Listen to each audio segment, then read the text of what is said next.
ശരീരം 12 വയസ്സിൽ വിവാഹം കഴിക്കാൻ സന്നദ്ധരാണ്. പ്രണയത്തിന് ഞാൻ എതിരൊന്നുമല്ല. പക്ഷെ ആ പ്രണയം താൽക്കാലികമായ വികാരവിക്ഷോഭങ്ങളുടെ ഭാഗമായിട്ട് ജീവിതം മുഴുവൻ കണ്ണീർ കുടിക്കുന്ന അവസ്ഥയിലേക്ക് പോകാതിരിക്കാനാണ് ഞാൻ പറയുന്നത്. ഇന്ത്യൻ മിനൽ കോഡ് പ്രകാരം 18 വയസ്സിലെ പെൺകുട്ടി വിവാഹം കഴിക്കാവോ, 21 വയസ്സിലെ ആൺകുട്ടി വിവാഹം കഴിക്കാവോ എന്ന് പ്രകൃതിക്ക് അറിയില്ലല്ലോ, ശരീരത്തിന് അറിയില്ലല്ലോ.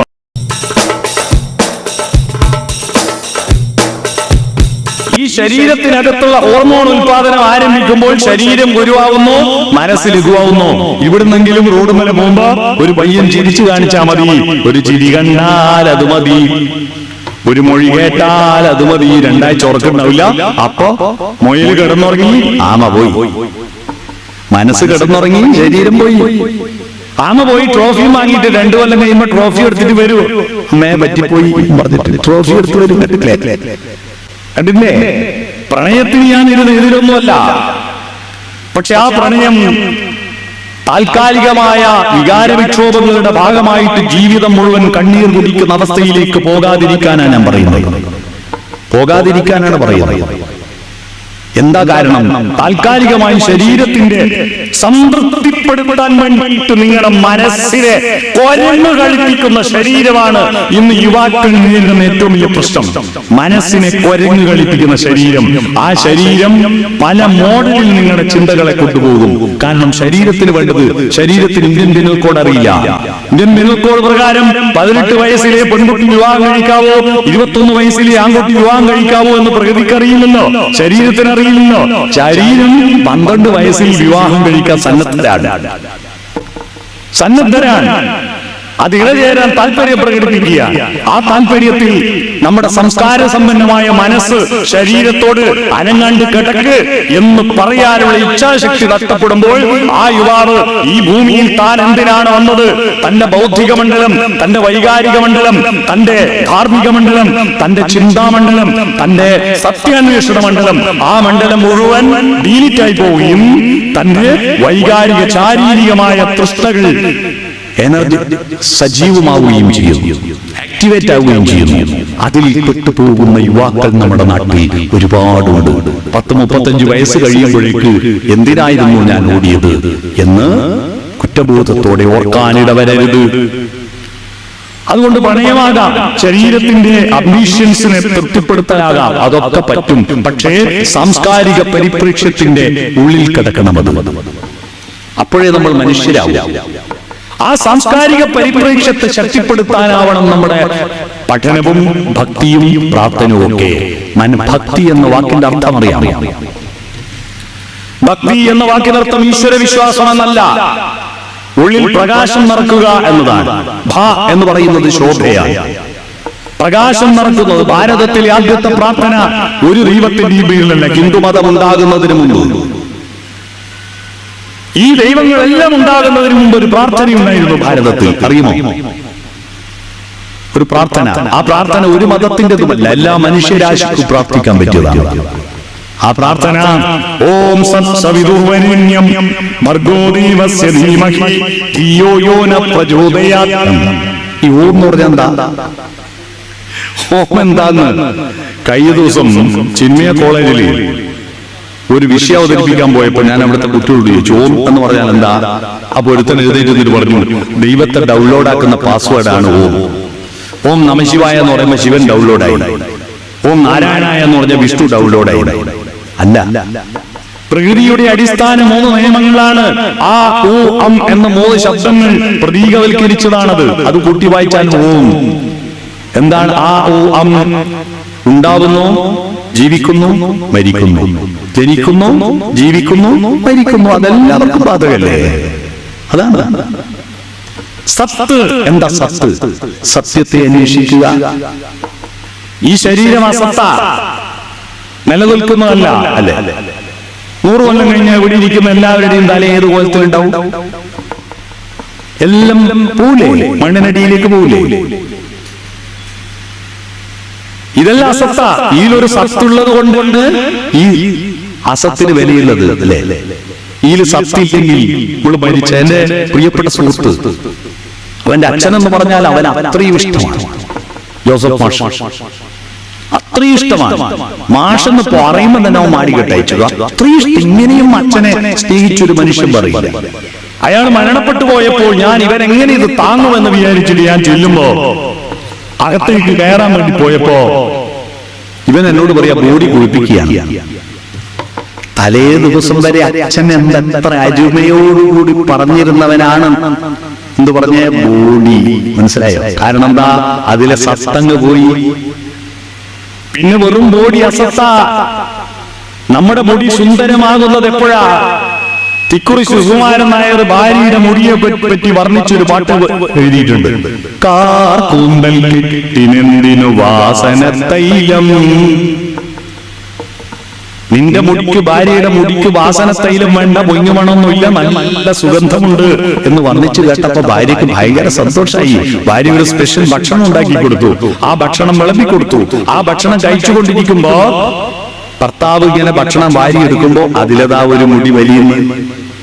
ആ മുടി എടുത്തിട്ട് കാർക്കൂന്തൽ കെട്ടിനെന്തിനെന്ന് പറയോ? ഈ മുടി സത്തിനോട് ചേർന്ന് നിന്നിട്ട് തലയിൽ നിൽക്കുമ്പോഴേ സുന്ദരമാവൂ. ഭക്ഷണത്തിൽ വീണാൽ അത് അസത്ത. നമ്മൾ പരിപാലിച്ചു വളർത്തിയ നമ്മുടെ പുന്നാര നഖമില്ലേ, നെയിൽ പോളിഷ് ഇട്ട് വളർത്തിയ നഖം, ആ നഖം നെയിൽ കട്ടറുകൊണ്ട് കട്ട് ചെയ്ത് മാറ്റിയാൽ എന്റെ സ്വന്തം നഖാണെന്ന് എഴുതി ആരെങ്കിലും ഹോർലിക്സിന്റെ പഴയ കുപ്പിയിലിട്ട് സൂക്ഷിക്കുവോ? ഇല്ല, അത് അസത്ത. വായക്കകത്തിരിക്കുന്ന ഉമിനീര് ഭക്ഷണത്തിന്റെ കൂട്ടത്തിൽ നമ്മൾ വയറ്റിലേക്ക് ഇറക്കുന്ന ഔഷധമാണ് ഉമിനീര്. പക്ഷെ ഈ സത്തിൽ നിന്ന് പുറത്തു വന്ന, വായക്ക് പുറത്തു വന്നാൽ അതോ തുപ്പലാണ്, അല്ലെ? തുപ്പലാണ്. ഈ സത്തിനോട് ചേർന്ന് നിൽക്കുന്നത് കൊണ്ടാണ് ഈ ശരീരം വിലയുള്ളതാവുന്നത്. സത്തങ്ങ് പോയാൽ ഇത് അസത്തല്ലേ? അത് തമിഴന്മാർക്കറിയാം. അവരിപ്പോഴും മരിച്ചു പോയാൽ എന്താ പറയാ? സത്ത് പോയാച്ച്. സത്ത് പോയാച്ചെന്നാണ്. നമ്മളിത് മലയാളത്തിൽ ചത്തുപോയി നാക്കി. മനസ്സിലായോ? സത്തുപോയി എന്നതാ ചത്തുപോയി നാക്കിയത്. ഈ സത്ത്, ജീവനാകുന്ന സത്ത് പുഷ്പിക്കുമ്പോഴാണ് നമ്മൾ മനുഷ്യരാകുന്നത്, അല്ലാതെ ശരീരം പുഷ്പിക്കുമ്പോഴല്ല.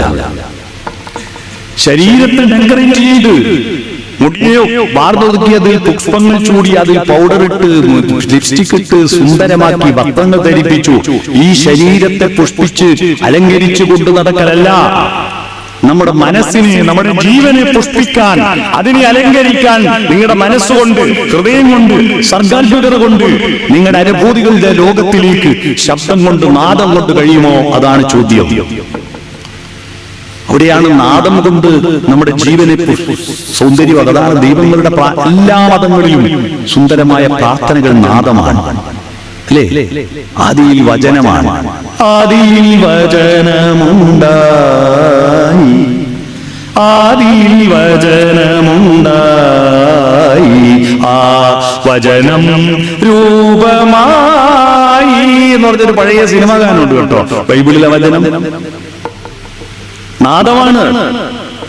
നീ എന്റെ വെളിച്ചം, ജീവന്റെ തെളിച്ചം, നീ എന്ന ഭയമല്ലേ അമ്മേ, നീ എന്ന ഭയമല്ലേ എന്ന് പാടുന്നു. സത്യനായക മുക്തിദായക. നാദത്തെ അലങ്കരിക്കുന്നതാണ് അത്. അല്ലാതെ സത്യനായക മുക്തിദായക എന്ന് പറഞ്ഞാൽ പൊയ്യേ, വില പോയി. അത് ഈണത്തിലേക്ക് മാറ്റണം. എന്ന് പറഞ്ഞാൽ ഹേ മഹാപ്രഭോ, ഹേ പ്രഭോ, സോഷ്യൽ മീഡിയയിലുള്ള തരക്കല്ലിപ്പോ അത് കേട്ട ദൈവം ഓടി വരുമോ? ഇല്ല. കുടരാത്രിയിൽ കുടികൊള്ളും മഹേശ്വരി എന്ന് പറയുമ്പോൾ ദൈവം ഡൗൺലോഡ് ആവും.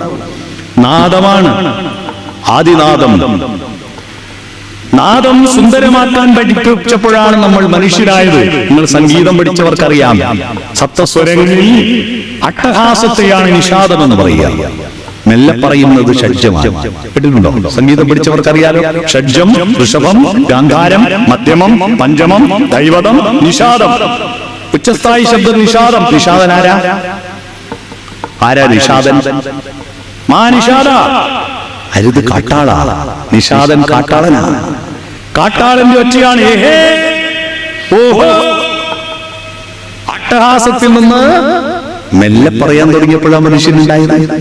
ഒറ്റക്കമ്പീനാദം മാത്രം മൂളും വീണാഗാനം ഞാൻ. അട്ടഹാസത്തിൽ നിന്ന് മെല്ലെ പറയുമ്പോ മിക്ക വീട്ടിലും രാവിലെ കുട്ടികളുടെ കാട്ടാളത്വത്തെയല്ലേ ഉണർത്തുന്നത്. അടുപ്പത്തൊന്നും ആയിട്ടില്ല, സ്കൂൾ ബസ് വരുന്ന സമയമായി, ചെക്കനാണ് ഗണിച്ചിട്ടില്ല. രാവിലെ തന്നെ രക്ഷിതാക്കൾ മക്കളെ വിളിക്കുന്ന അങ്ങനെയാണ്. അട്ടഹാസം നിഷാദത്തിലേക്ക് മോനെ മോളെ എന്ന് വിളിക്കുന്നുണ്ടാവും. ശബ്ദത്തെ അലങ്കരിക്കുന്നു. നിറങ്ങളെ അലങ്കരിക്കുമ്പോൾ ചിത്രമുണ്ടാകുന്നു അല്ലേ? നിറങ്ങളെ അലങ്കരിക്കുമ്പോൾ ചിത്രമുണ്ടാകുന്നു. ശബ്ദത്തെ അലങ്കരിക്കുമ്പോൾ സംഗീതമുണ്ടാകുന്നു. മനസ്സിനെ അലങ്കരിക്കുമ്പോൾ കവിതയുണ്ടാകുന്നു. മനസ്സിനെ അലങ്കരിക്കുമ്പോൾ കവിതയുണ്ടാകുന്നു. ആ കവിതയും നാദവും ഒന്നുമില്ലാതെ ഭക്ഷണവും പത്രവും മാത്രമാണ് ജീവിതമെന്ന് തെറ്റിദ്ധരിച്ചു പോകുന്ന ഒരു ലോകത്തിൽ നിന്ന് നമ്മൾ ആന്തരികമായി യാത്ര നടത്തണം. നമ്മൾ ദർശനങ്ങളുള്ളവരാവണം. എന്താ ദർശനം? കാഴ്ച. ഏത് കാഴ്ച? പുറത്തെ കാഴ്ചയല്ല, അകക്കാഴ്ച. അവനവരെ അറിയണം. തന്റെ പേരറിയുന്ന ലോകത്തിലെ ഒരേ ഒരു ജീവി മനുഷ്യരാ. നായക്കറിയോ? നായിന്റെ പേര് നായിയാണെന്ന് അറിയോ? താനാനയാണെന്നറിയുന്ന ആനയുണ്ടോ? ഇതിനെല്ലാം പേരിട്ട് നമ്മളല്ലേ. മൃഗങ്ങൾക്കും സസ്യങ്ങൾക്കെല്ലാം പേരിട്ട് നമ്മളാ. നമുക്കും പേരിട്ട് നമ്മളാ. നമുക്ക് നമ്മുടെ പേരറിയാം. നമ്മുടെ സ്ട്രെങ്ത് ആൻഡ് വീക്ക്നെസ് അറിയാം. നമ്മുടെ ശക്തികൾ അറിയാം. നമ്മുടെ ദൗർബല്യങ്ങൾ അറിയാം. നമ്മുടെ സാധ്യതകൾ അറിയാം. നമ്മൾ മുന്നോട്ട് പോകുന്നു. അത്തരത്തിൽ നമ്മളെ സ്വോട്ട് അനാലിസിസ് ചെയ്യാം. SWOC. എസ് നമ്മുടെ സ്ട്രെങ്ത്, W നമ്മുടെ വീക്ക്നെസ്, O നമ്മുടെ ഓപ്പർച്യൂണിറ്റീസ്, C നമ്മുടെ ചാലഞ്ച്, നമ്മുടെ വെല്ലുവിളികൾ. ഇത് തിരിച്ചറിഞ്ഞുകൊണ്ട് ഓരോ ദിവസവും നമ്മൾ പ്ലസ് ആകുമോ എന്നാണ്. അതിനെന്ത് വേണം? നിങ്ങൾ ഈ സമൂഹവുമായിട്ടും പ്രകൃതിയുമായിട്ടും നമ്മുടെ കുടുംബങ്ങളുമായിട്ടും നിങ്ങളുടെ കമ്മ്യൂണിക്കേഷൻ സോഫ്റ്റനാക്കണം. കമ്മ്യൂണിക്കേഷൻ സോഫ്റ്റനാവും. ഹാർഷായിട്ട് പെരുമാറുന്ന സമൂഹത്തിൽ ആരെങ്കിലും എല്ലാം ചങ്ക ഗ്രൂപ്പുകളാണ്. Bike എടുക്കുന്നവർ car എടുക്കുന്നവരുമായിട്ട് ശത്രുതയിലാണ്. +1 പഠിക്കുന്നവരെല്ലാം +2കാരുമായിട്ട് ശത്രുതയിലാണ് അല്ലേ? എയ്ഡഡ് സ്കൂളിലെ അധ്യാപകരെല്ലാം ഗവൺമെന്റ് സ്കൂളുകാരുമായിട്ട് ശത്രുതയിലാണ്. +2 മാഷന്മാർ ഹൈസ്കൂളിലെ മാഷന്മാരുമായിട്ട് ശത്രുതയിലാണ്. ഇങ്ങനെ ശത്രുത ഉണ്ടാക്കാൻ കാരണം അന്വേഷിച്ച് നടക്കുന്ന വിഡ്ഢികളായിട്ട് മാറുകയാണ് നമ്മൾ. എങ്ങനെയാ എതിർക്കാൻ, കുറ്റപ്പെടുത്താൻ, ചണ്ട കൂടാൻ വഴി നോക്കി നടക്കുന്നവരാകുക. സ്നേഹിക്കാൻ, അടുക്കാൻ. റിലിജിയൻ എന്ന വാക്കുണ്ടായതെന്തിനാ? തമ്മിൽ കലഹിക്കാനാണോ? ലേജെ എന്ന 2 ശബ്ദങ്ങളിൽ നിന്നാണ് റിലിജിയൻ ഉണ്ടായത്. റേ എന്ന് പറഞ്ഞാൽ വീണ്ടുമാണ്. ലേജെ എന്ന് പറഞ്ഞാൽ ലാറ്റിൻ ഭാഷയാ. ലേജെ എന്ന് പറഞ്ഞാൽ കൂട്ടിച്ചേർക്കലാണ്. ഭക്ഷണത്തിനും പത്രത്തിനും പണത്തിനും പെണ്ണിനും വേണ്ടി തമ്മിലടിച്ചകന്നുപോയ മനുഷ്യരെ നമ്മളെല്ലാം ഒറ്റ ആത്മാവാണ് എന്ന് ബോധ്യപ്പെടുത്തിക്കൊണ്ട് ഒന്നിച്ചു ചേർക്കാനാണ് അല്ലേ ഈ പ്രപഞ്ചത്തിൽ. അല്ലെങ്കിൽ തന്നെ നിങ്ങൾ നോക്കൂ, നമ്മുടെ കണക്കുകളൊന്ന് നോക്കിയാൽ നമ്മുടെ കണക്കുകൾ, മലയാളത്തിലെ കണക്കിൽ ഏറ്റവും പ്രധാനപ്പെട്ട അക്കം ഏതാണെന്നറിയോ? 10 ആണ്. കാരണം 0 ഇടുന്നത് 10ാമത്തതിലാണ്. പിന്നെ രണ്ടാമത് 0 ഇടുന്നത് 20, 30, 40, 50, 60, 70 അല്ലേ? 100 ആവുന്നത് 10നോട് ഒരു 0 കൂടിയിട്ട് 100. 10 ഗുണിക്കണം 10 ആണ് 100. ഗുണിക്കണം 10 1000. 10ന്റെ പെരുക്കമായതുകൊണ്ട് സമ്പത്ത് എന്ന് പേര് വന്നു. സമ്പത്ത്, സമ്പത്തില്ലേ? സമ്പത്ത 10നാണ് മലയാളത്തിൽ പ്രധാനം. ഇംഗ്ലീഷിലോ? അവിടെയും 10 തന്നെയാ. 1, 10, 100, 1000. ഹിന്ദിയിലും 10 തന്നെയാ. 1, 10, 100, 1000. സംസ്കൃതത്തിലും 10. ഏകം ദശം ശതം സഹസ്രം അവിധം. അറബിയിലും 10, ലാറ്റിനിലും 10, അമേരിക്കയിലും 10, ആഫ്രിക്കയിലും 10, ചൈനയിലും 10, ജപ്പാനിലും 10. ലോകത്തിലെ സകല ഭാഷകളിലും പ്രധാനപ്പെട്ട അക്കം 10 ആണ്. എന്തുകൊണ്ടായിരിക്കും 10ന് ഇത്ര പ്രാധാന്യം വന്നത് അറിയാമോ? ഒരു ഭാഷയിൽ 9ന് പ്രാധാന്യമില്ല. ഒരു ഭാഷയിലും 11ന് പ്രാധാന്യമില്ല. എന്തുകൊണ്ടായിരിക്കും അറിയാമോ? ആർക്കെന്തും അറിയാമോ? 10ന് ഇത്ര പ്രാധാന്യം വന്നെങ്ങനെയാണ് അറിയാമോ? സിമ്പിൾ ഉത്തരം. ലോകത്തെ ഏത് നാട്ടുകാരും എണ്ണാൻ പഠിച്ച സ്വന്തം വിരലിൽ എണ്ണീറ്റ. എല്ലാവർക്കും 10 വിരലാണ്. യഹോവ സൃഷ്ടിച്ച യഹൂദനും, ബ്രഹ്മാവ് സൃഷ്ടിച്ച ഹിന്ദുവിനും, കർത്താവ് സൃഷ്ടിച്ച ക്രിസ്ത്യാനിക്കും, അള്ളാഹു സൃഷ്ടിച്ച മുസ്ലിമിനും 10 വിരള, എല്ലാവർക്കും മൂക്കിന് 2 ദ്വാരമാ, എല്ലാവർക്കും ചെവി 2, എല്ലാവർക്കും ചോരക്ക് നിറം ചോപ്പ. പല ദൈവങ്ങൾ പല സ്ഥലത്തു നിന്നുണ്ടാക്കുന്നത് എന്തൊക്കെ മാറണ്ടേ? എന്തൊക്കെ മാറും? ഏതെങ്കിലും ഒരു ദൈവം 3 ദ്വാരം വെച്ചിട്ടുണ്ടോ മൂക്കിന്? എല്ലാം സെയിം ടു സെയിം. അതെങ്ങനെ വന്നു? യഹോവ യഹൂദന്മാരെ സൃഷ്ടിച്ചതിന്റെ സോഫ്റ്റ്വെയർ ബ്രഹ്മാവിന് വാട്സപ്പിൽ അയച്ചു കൊടുത്തിട്ട് ബ്രഹ്മാവ് അത് ഡൗൺലോഡ് ചെയ്തിട്ട് ഹിന്ദുക്കളെ ഉണ്ടാക്കി സെയിം ആയി. എന്നിട്ട് അത് ഇൻസ്റ്റഗ്രാമിൽ കർത്താവിന് പോസ്റ്റ് ചെയ്തു, കർത്താവ് അത് ഡൗൺലോഡ് ചെയ്തിട്ട് ക്രിസ്ത്യാനികളെ ഉണ്ടാക്കി. അത് എന്നിട്ട് മെസ്സഞ്ചറിൽ അള്ളാഹുവിന് അയച്ചു കൊടുത്തു, അള്ളാഹു അത് ഡൗൺലോഡ് ചെയ്തിട്ട് മുസ്ലിങ്ങളെ ഉണ്ടാക്കി. ആരെന്ന് പറയോ? ഈ ഭൂമിയിലുള്ള മനുഷ്യരെല്ലാം ഓർത്താലൊരൊറ്റ തറവാട്ടുകാർ നാം എന്ന ബോധത്തിന് വേണ്ടിയാ റിലീജിയൻ ഉണ്ടായത്. പല നാട്ടിൽ ദൈവത്തിന് പല പേരുണ്ടായത്, പല നാട്ടിൽ പല ഭാഷകളുണ്ടായതുകൊണ്ടാണ്. പല ഭാഷകളുണ്ടായതുകൊണ്ടാണ്. എന്റെ നാട്ടിൽ ഒരു പച്ചക്കറി ഉണ്ട്, കാരാപ്പീരിയുമായിട്ട് പേര്. കാരാപ്പീരി അറിയാവോ? ഇല്ല. നിങ്ങൾക്കത് പീച്ചിങ്ങയാണ്. പീച്ചിങ്ങ അറിയില്ലേ?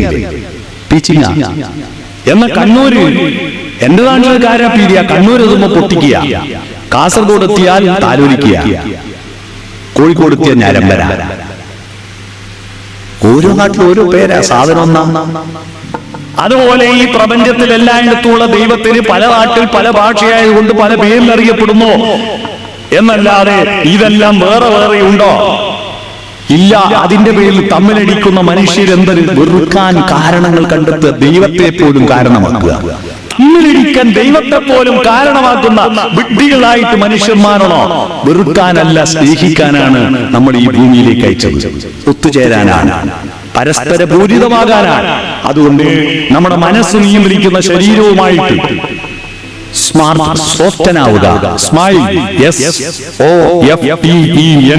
യെസ് എന്ന് പറഞ്ഞാൽ സ്മൈൽ, O എന്ന് പറഞ്ഞ ഓപ്പൺ ഹേർട്ട്, ഹൃദയം തുറക്കൂ. F എന്ന് പറഞ്ഞ ഫോർവേഡ്, അഹന്ത കാണിക്കാതെ ഒന്ന് കുനിയൂ, മുന്നോട്ട് കുനിയൂ. T എന്ന് പറഞ്ഞ ടച്ച്, ഹൃദയത്തിൽ തൊടുക, ശരീരത്തിൽ തൊടുക. E എന്ന് പറഞ്ഞ ഐ കോൺടാക്ട്, കണ്ണിൽ നോക്കി സംസാരിക്കുക. N എന്ന് പറഞ്ഞ നോഡിങ്, തല കുലുക്കുക. വർത്തമാനം പറയുമ്പോൾ സമ്മതിച്ചു കൊടുക്കുക, പ്രതികരിക്കാതെ നിൽക്കലല്ല. Smile, open heart, forward touch, eye contact, nodding, soften your communication. അത്തരത്തിൽ പ്രകൃതിയോട് സംവദിക്കണം. പ്രകൃതിയോട് സംവദിച്ചാൽ ബട്ടാണോ? നമ്മൾ പ്രകൃതിയോട് സംവദിക്കാതെ പൂക്കളോട് സംസാരിക്കണം, പൂമ്പാറ്റകളോട് സംസാരിക്കണം. പൂക്കളോട് സംസാരിക്കുന്നവരാണ് ലോകം മാറ്റിയ കവികളായി മാറിയത്. മനസ്സിലായോ? അത്തരത്തിൽ ചുറ്റുവട്ടമുള്ള എല്ലാ ചരാചരങ്ങളോടും സംവദിച്ച് അതിൽ നിന്ന് ഓരോന്നിൽ നിന്നും ഓരോന്ന് നമുക്ക് ആവശ്യമായ എനർജിയെ സ്വീകരിക്കാൻ പറ്റുന്ന വിധത്തിൽ ഹൃദയത്തെ തുറന്നു വെച്ച്, യുവാക്കളെ, നിങ്ങളുടെ ഹൃദയവും മനസ്സും നിങ്ങളുടെ കോശങ്ങളും നിങ്ങളുടെ ഹൃദയവും എല്ലാം അനുനിമിഷം പുതുക്കിക്കൊണ്ടിരുന്ന് യുവാവായി നിങ്ങളുടെ കോശങ്ങളെയും നിങ്ങളുടെ ചിന്തകളെയും മാറ്റുക. അല്ലാതെ രൂപം കൊണ്ട്, ലിപ്സ്റ്റിക് കൊണ്ട്, നിങ്ങളുടെ മുഖത്തിന്റെ സൗന്ദര്യം കൊണ്ടോ യുവാവായ പോരാ. നിങ്ങളുടെ ഓരോ കോശങ്ങളും ഓരോ ചിന്തയും ഓരോ വികാരങ്ങളും ഇന്നലത്തതിൽ നിന്ന് വ്യത്യസ്തമായി പുതുക്കിക്കൊണ്ടിരിക്കുമ്പോഴാണ് നിങ്ങൾ യുവാവാവുക. അത്തരത്തിലുള്ള യുവാക്കൾ ഉണ്ടായില്ലെങ്കിൽ നമ്മുടെ ദൈവവിശ്വാസവും നമ്മുടെ രാജ്യവിശ്വാസവും നമ്മുടെ മനുഷ്യവിശ്വാസവും വളരാതെ തളർന്ന് മനുഷ്യൻ മൃഗീയതയിലേക്ക് അധപ്പതിച്ചു പോകും. അതുകൊണ്ട് യുവാക്കൾ എനർജറ്റിക്കായി മുന്നോട്ട് കുതിക്കുക. അതിനുവേണ്ടി ഈ കൺവെൻഷൻ ഉപകരിക്കട്ടെ എന്ന് ആശംസിച്ചുകൊണ്ട് ഈ മഹത്തായ കൺവെൻഷനിൽ എന്നെ ക്ഷണിച്ചതിൽ ഇതിന്റെ സംഘാടകരോടും ഈ ഉച്ചയ്ക്ക് ശേഷം, സാധാരണ ഉച്ചയ്ക്ക് ശേഷം യുവാക്കളെല്ലാം ഇരുന്ന ഉറങ്ങാതെ എന്നെ കേട്ടിരുന്നതിന് നിങ്ങളോടും നന്ദി പ്രകാശിപ്പിച്ചുകൊണ്ട് ഞാൻ എന്റെ ഭാഷണം ചുരുക്കുന്നു. നമസ്കാരം.